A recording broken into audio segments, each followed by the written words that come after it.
কেমন আছো বন্ধুরা? আমরা কিন্তু ভালো আছি। তো দেখো আজকে রবিবার, তো আজকে সবাই অনেক কিছু রান্না করে খায়, তো আমি সব দিন করতে পারি না।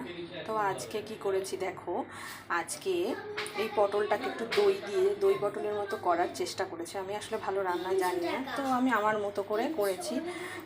মানে দই দিয়ে একটু মাখা মাখা করে করেছি, শুকনো শুকনো করে, যাতে রুটি দিয়ে খেতে ভালো লাগে সেই জন্য।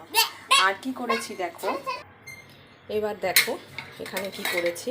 এখানে মাছ ভাজা করেছি, মাছের তেলের বড়া করেছি। হ্যাঁ, আর একটা জিনিস তোমাদের দেখাচ্ছি, দাঁড়াও। এই দেখো মাংস রান্না করেছি আজকে।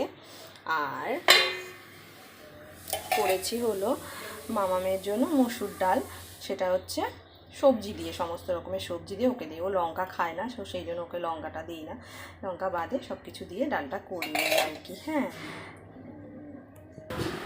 আর এই যে আমার মামামকে দেখো তোমরা কি করছো। মামা তুমি হাতে কি নিয়েছো গো? টাকা। আমি টাকা নিয়ে কাজ করছি। টাকা নিয়ে কাজ করো, দেখি তোমার হাতে টাকাটা কোথায়, কই? এটা আমাকে দেবে? আমি দোকানদারকে টাকা দেব, তাই জন্য নাকি? তোমাকে অনেক টাকা দিয়ে দেব। আচ্ছা। আর এই দেখো এই আমটা না পেকে গেছে, দেখো কি সুন্দর লাগছে, হলুদ হয়ে গেছে, গাছে সব আমি মোটামুটি পেকে গেছে। এই আর কি। তো তোমরা আজকে বলো কমেন্টে তোমরা কে কী রান্না করেছো, বা আমার রান্নাগুলো ভালো লেগেছে কি না তোমাদের।